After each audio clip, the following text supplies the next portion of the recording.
Muy buenos días, yogis y yoginis. Yo soy Verónica Bernal. Yo os doy la bienvenida al podcast de Yogate, en el que hablamos de cómo practicar yoga dentro y fuera de la esterilla. Cuerpo, mente, filosofía, alimentación, consejos para el día a día y mucho más para una vida plena, llena de bienestar y paz interior. Hoy vamos a hablar del verdadero propósito del yoga. ¿Qué significa practicar yoga fuera de la esterilla?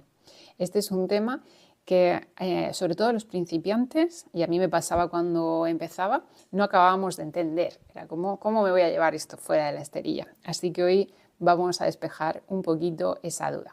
Pero antes te voy a invitar a pasar por enyogate.com, donde encontrarás la escuela online en la que te enseño a tener una práctica personal autónoma y adaptada a tus necesidades, sin depender de vídeos o meditaciones guiadas y, lo más importante, a crear tu estilo de vida yogi con el objetivo de sacar la felicidad fuera de la caja. Como te adelantaba en la introducción, hoy vamos a hablar del propósito del yoga. ¿Qué significa practicar yoga fuera de la esterilla? ¿Qué significa llevar el yoga a tu día a día? Esto, como te decía, es algo que cuando estamos empezando nos cuesta. A mí la primera, yo no entendía muy bien cómo iba a llevarme esos ejercicios, cómo me iba a ayudar a estirarme en mi día a día. Y luego es cierto que empecé a meditar también. En las clases de yoga pues había momentos en los que hacíamos pequeñas meditaciones y ejercicios de respiración en los que empecé a ver que eso me podía servir. Entonces vamos a ver un poquito primero de todo qué es el yoga y en un sentido más amplio. Entendemos el yoga no solo como el conjunto de técnicas que hacemos en la esterilla, no solo las posturas físicas que hacemos en la clase y un par de respiraciones, un poquito de meditación, que es a lo que principalmente asociamos la práctica de yoga. El propósito del yoga es abarcar todos los aspectos de la vida, es tener un estilo de vida que busca una armonía y un equilibrio entre el cuerpo, la mente y el espíritu. Aquí a mí me gusta incluir también nuestras emociones y el conjunto de todo ese entramado que supone el conectar todo eso.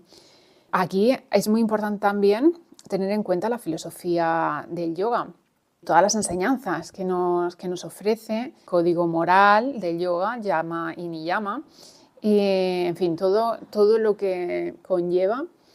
Por eso a mí también en el Yogate me gusta incluir la alimentación, por ejemplo, todo lo que conlleva el día a día con conciencia. No solo tener un cuerpo flexible, fuerte, sino alcanzar un estado de paz interior, de claridad mental, una conexión profunda con uno mismo y también con el universo, con el mundo que nos rodea, extendiendo el yoga a todas las áreas de la vida. Vamos a ir punto por punto, que creo que va a ser más fácil de esta manera. Y voy a empezar por la filosofía, que es lo más complejo, lo más denso, pero creo que si sentamos esta base vamos a entender mucho mejor todo lo demás de lo que vamos a hablar. Cuando empezamos en yoga no empezamos por la filosofía, empezamos por extender la esterilla y seguir las indicaciones del profesor o la profesora que nos está guiando ese día. Y pues hacemos unos movimientos para calentar el cuerpo, unos estiramientos, unas posturas de fuerza, hacemos algunas respiraciones, una relajación, quizá, con suerte, un poquito de meditación.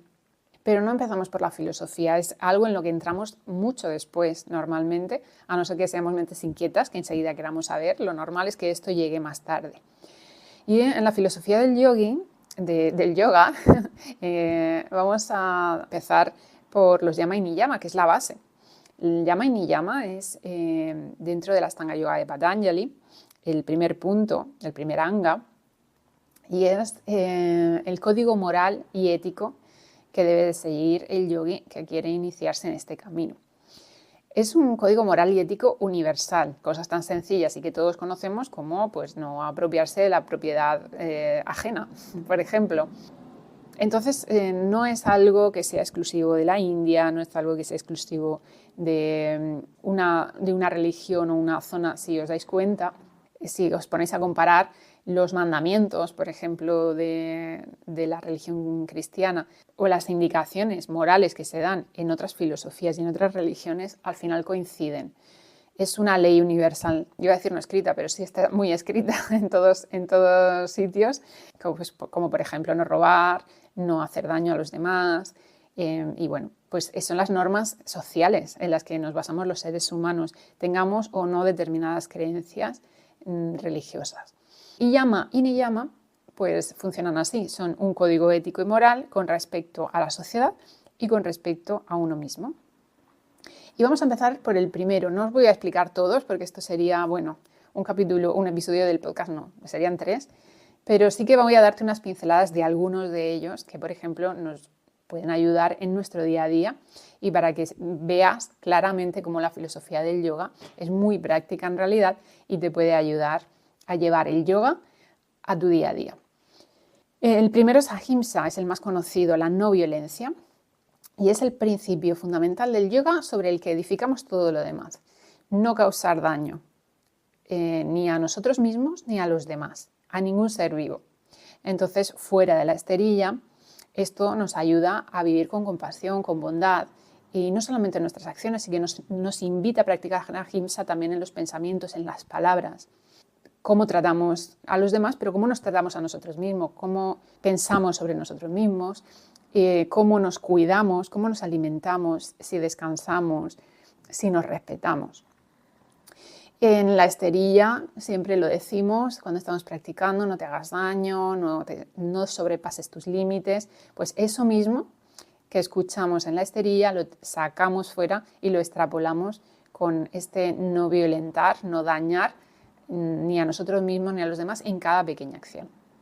El siguiente, la veracidad, que es satya, invita a vivir con honestidad, con autenticidad.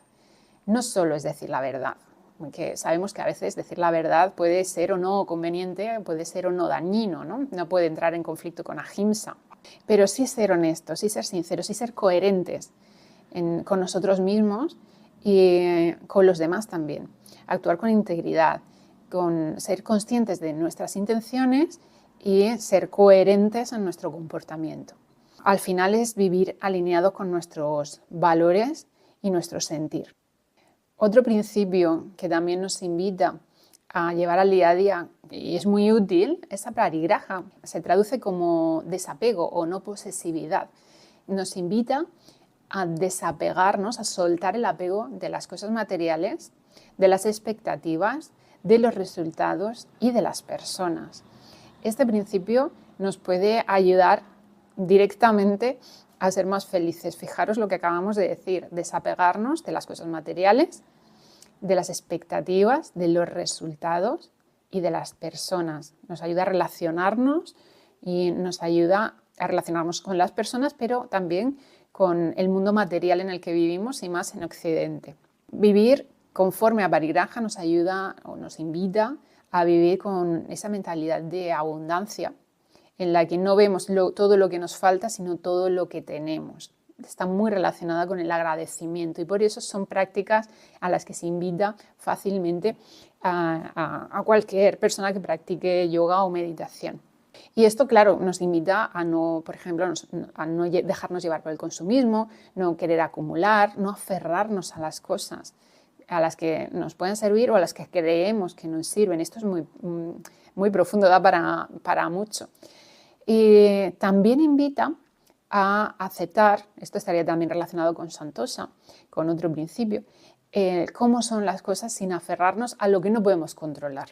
Y me voy a ir a Santosha porque está muy ligado, que es la aceptación. O sea, a veces se traduce como contentamiento, pero yo creo que se entiende mucho mejor con la palabra aceptación, que es un principio que nos invita a tener paz, sobre todo mucha paz mental, y a aceptar lo que nos trae en la vida, el momento presente, sin meterle más expectativas. Esto nos ayuda a liberarnos del sufrimiento añadido a cualquier momento difícil que se nos presenta en la vida, a no compararnos, a no desear lo que no tenemos, a darnos cuenta de lo afortunados que somos con lo que sí tenemos. También está muy relacionado con la gratitud por todo lo que nos presenta la vida delante, por las cosas, por las personas, por las circunstancias, por las experiencias, entendiendo que de todo podemos sacar una lectura positiva, de todo podemos aprender y todo nos enriquece.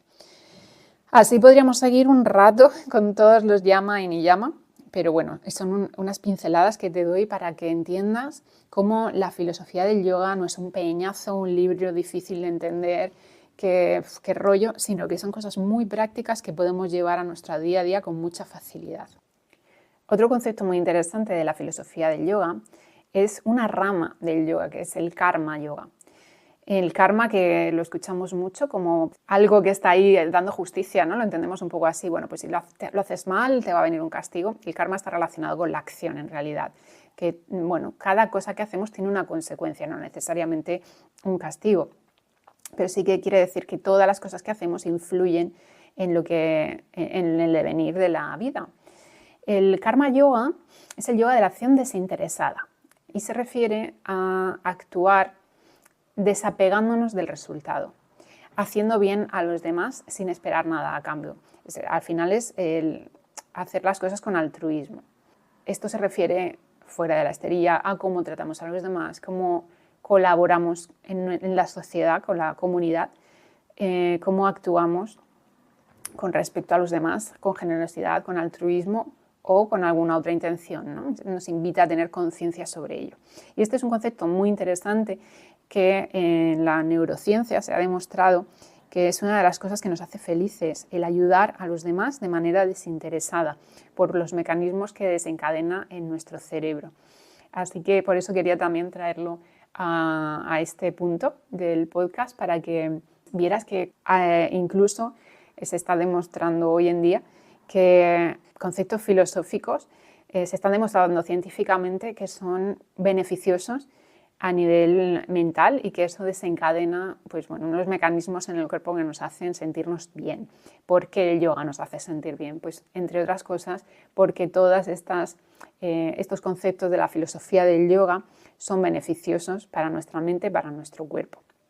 Y eso nos hace entrar en conexión con nuestra parte espiritual. Bueno, hemos empezado por la filosofía y ahora vamos a llevar esto al resto de nuestra vida y lo vamos a entender mucho mejor, como te decía al principio. Vamos a pasar a la dimensión física, al cuerpo. ¿Cómo llevamos el yoga fuera de la esterilla para beneficiar a nuestro cuerpo? Bueno, esto lo vemos muy fácil porque pensamos, bueno, pues en la esterilla me estiro, trabajo fuerza, trabajo la relajación y eso hace que, bueno, los bloqueos que siento, la tensión que siento en el cuerpo se vaya soltando. Sí, pero esto se puede extrapolar a sentir el yoga, llevar el yoga fuera de esos ejercicios que hacemos en la esterilla, como te decía antes. Tenemos solo un cuerpo para toda la vida, así que tenemos que cuidarlo. Dentro del yoga entendemos que el cuerpo es sagrado porque bueno, pues es un regalo que se nos ha dado para poder interactuar con el medio que es físico en el que vivimos. Podemos tocar, es una herramienta para trabajar, para movernos, para interactuar con los demás. Y bueno, pues en el yoga nos invita a honrarlo y a cuidarlo. No solo con asana, que también y es muy importante y es una de las partes centrales de la práctica de yoga, pero también para en el día a día sacar esa lectura que hacemos. Cuando estamos en asana, te decía antes, siempre los profesores decimos mucho lo de no te dañes, no pases tus límites, y esto es algo muy útil fuera de la esterilla. En la esterilla estamos haciendo un entrenamiento para llevarnos esas enseñanzas, esas cosas que aprendemos, esas cosas que hacemos en la esterilla fuera. Entonces, el yoga y mediante asana, la práctica de asana, nos enseña a movernos de manera armoniosa, de manera respetuosa, fuera de la esterilla. Respetarnos, respetar nuestros ritmos. Por ejemplo, cuando sienta que en el día a día estoy cansada, respetar mi ritmo sería pararme y descansar. Si siento que hay una actividad que estoy haciendo, que la estoy haciendo de una manera que me está dañando, que me siento incómoda y necesito cambiar algo, una postura, por ejemplo, estoy llevando, por ejemplo, unos zapatos que me hacen daño o un bolso que me hace que el hombro me duela.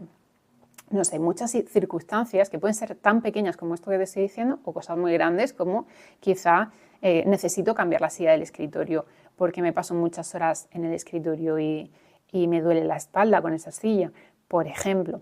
Pueden ser muy variadas dependiendo cada persona. Pues bueno, respetar mis ritmos, respetar mi cuerpo y no dañarlo entraría en esto, ¿no? En entrar en los pequeños detalles y en cuidarlo y en respetar nuestros ritmos. Estamos en un momento de la sociedad en el que vamos muy forzados, vamos siempre al límite y respetar nuestro límite es especialmente importante. Y luego, por otro lado, nos invita a cuidar el cuerpo mediante una alimentación sana, con alimentos frescos que nos llenen de energía y de vitalidad.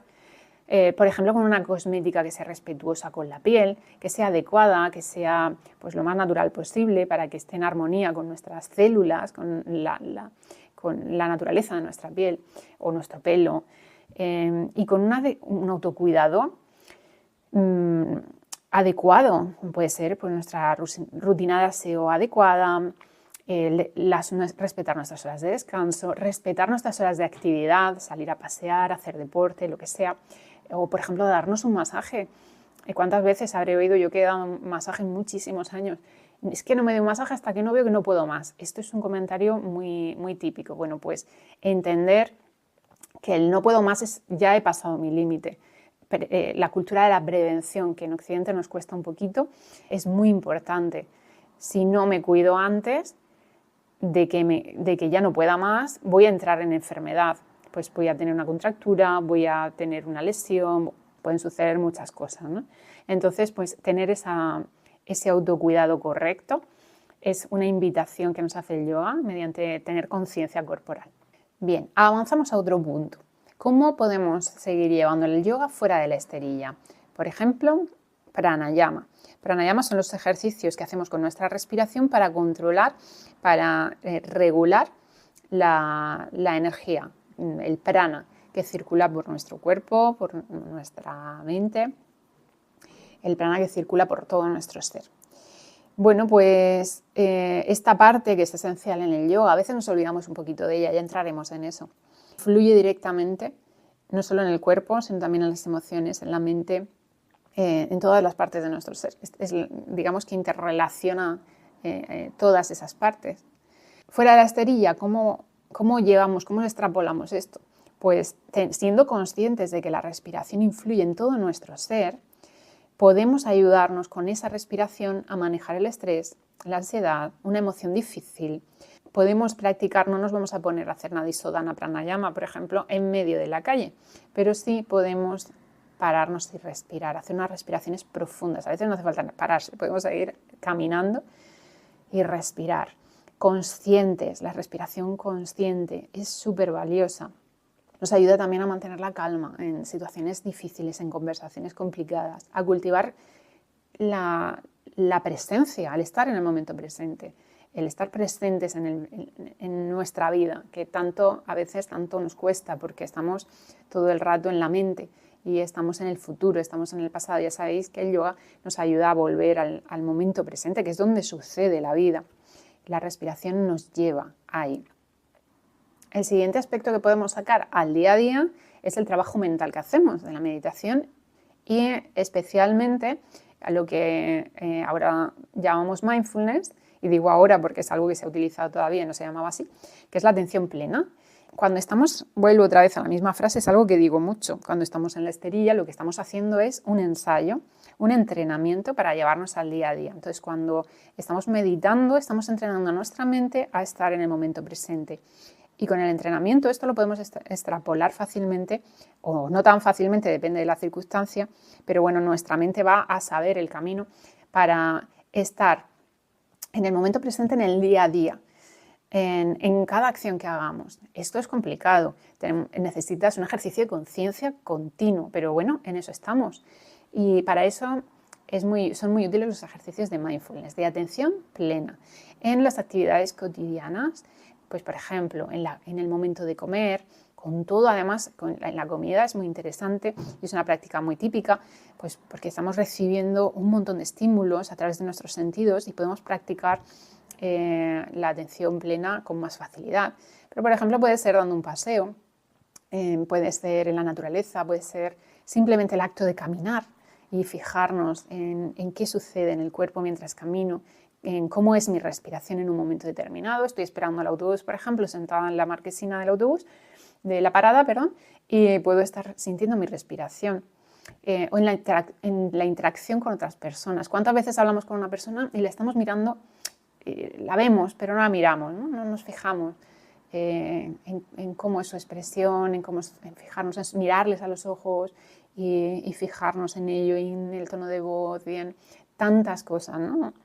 Cuando tocamos, imagínate que estás abrazando a alguien, estar presente. Y eso nos hace vivir la vida de una manera más armónica con el mundo que nos rodea, con respecto, como decíamos antes, con coherencia, con serenidad, con calma. Podemos aplicar todos los puntos anteriores si estamos presentes, el estar conscientes en el momento presente. Y nos ayuda también a disfrutar la vida, porque como decía antes, la vida sucede en el presente y la mitad de las veces, por no decir la gran mayoría, no estamos en el presente y no estamos en nuestra vida al 100%. Estamos en otras cosas, pensando en otras circunstancias, ahora mucho en redes sociales, por ejemplo, estamos en la vida de otros, pero no estamos en la nuestra. Entonces, es tan importante estar presentes y conscientes en el momento a momento. Y todo esto de lo que hemos estado hablando nos lleva al último punto, que es vivir con propósito y con equilibrio, porque el yoga, mediante todo esto y sobre todo ese despertar de nuestra conciencia, nos invita a vivir una vida con propósito. Esto nos ayuda a conectarnos con lo que verdaderamente nos apasiona, con lo que realmente queremos, con nuestros anhelos, no con nuestros deseos idealizados, sino con cuál es nuestro verdadero propósito en nuestra vida, cuáles son nuestros deseos genuinos. Esto nos lleva a ser mucho más felices porque vamos a estar alineados con eso. Hemos hablado antes de ser coherentes. Nos va a llevar a llegar a esa vida dichosa que queremos. Y no me refiero a comprarnos un chalet o un coche caro. Me refiero a estar felices, como hemos dicho antes, con lo que tenemos, a apreciar, a ser agradecidos y a disfrutar de las relaciones personales, a disfrutar del entorno, y eso nos lleva a la plenitud sin más remedio. Esto también implica encontrar un equilibrio entre nuestro trabajo, nuestro descanso, las relaciones personales, nuestros momentos de soledad dedicados entendemos soledad de estar solos, dedicándonos el tiempo a nosotros mismos, a nuestro autocuidado y nuestro crecimiento personal. Encontrar el equilibrio en la vida, y eso nos da mucha paz, y de nuevo la paz mental nos va a llevar a la plenitud, que es lo que vamos buscando, el fin último de la práctica de yoga.